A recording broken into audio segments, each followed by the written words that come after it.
Welcome back to our list of the top Gator teams of all time, the top 25, and we're at numbers 11 through 15. So we're getting there, almost to single digits. And John Patton joins me now from the Gainesville Sun. John, number 15 is a team that almost did it. They still have done one thing no other Gator team has, which is go through the regular season undefeated.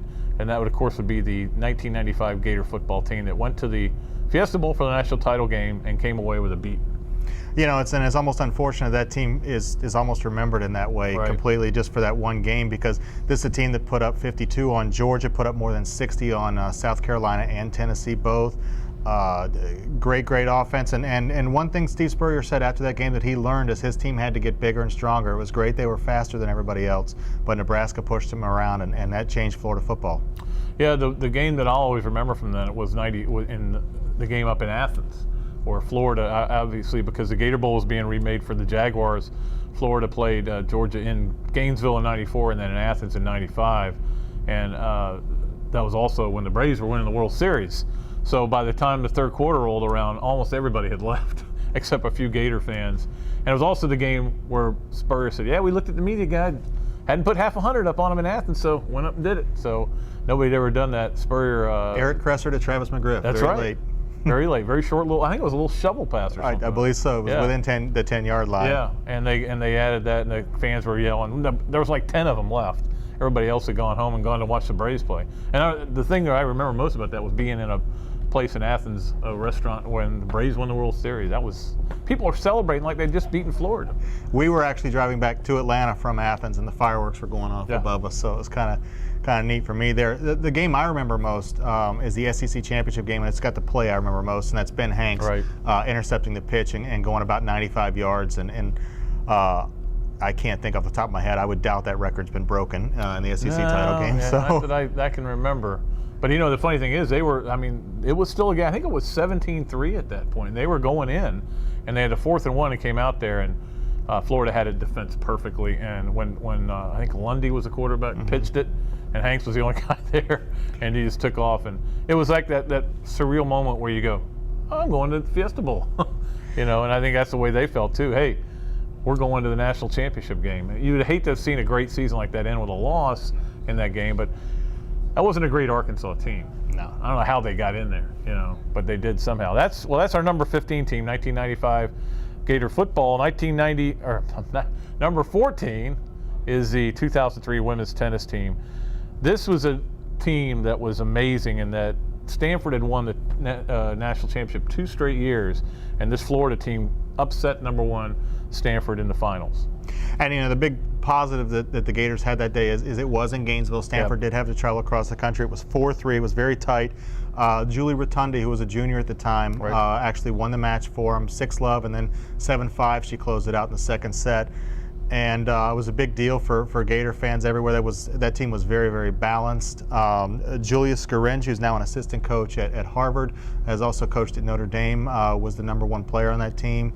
It was definitely very different than the '92 team with Lisa Raymond, which is who you mainly talked about, who we mainly knew about then. This team had a lot of players. It was very deep. It's just a different way to win a title. It was, and they could always count on a win from Alexis Gordon, who was, I think, playing number 6. And in fact, I think she won 23 straight. That was her 23rd straight singles win. And she had a tough guy. I remember watching that match. But what I remember most from that year was them storming the court when Rotundi won, and Florida women's tennis won that one. And in fact, you just mentioned Lisa Raymond. The number 13 team is a '92 women's tennis team led by Lisa Raymond, and 30-0. That's not bad. No, not bad at all. She was just a freshman that year. She won the NCAA title individually, was named the ITCA Rookie of the Year, and the Tennis Magazine Collegiate Player of the Year. She was just a freshman. She led that team, like you said, 30-0.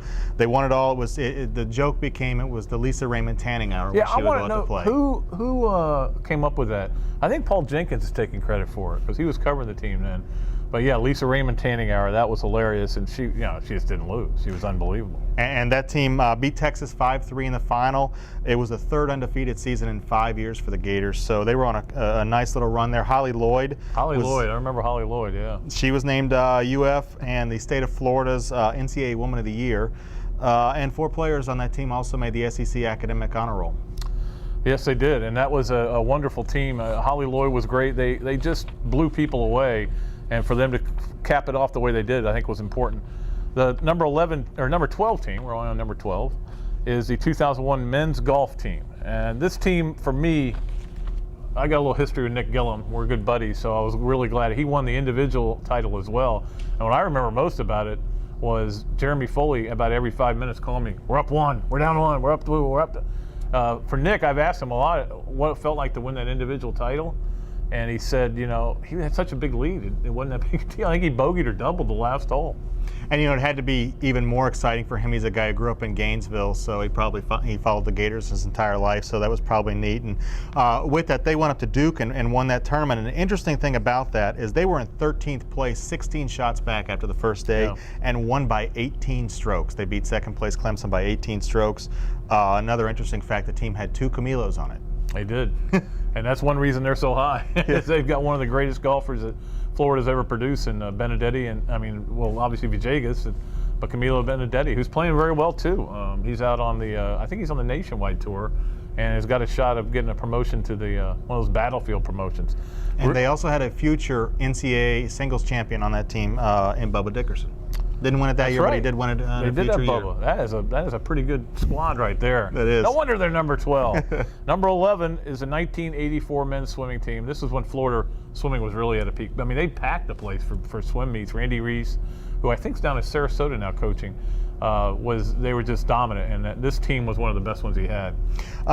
2 of the names on that team, Jeff Gabarino ended up winning a gold medal at the 4x200 at the LA Olympics in '84, and Michael Heath in '84 won 3 medals, and he's now actually living in Orange Park.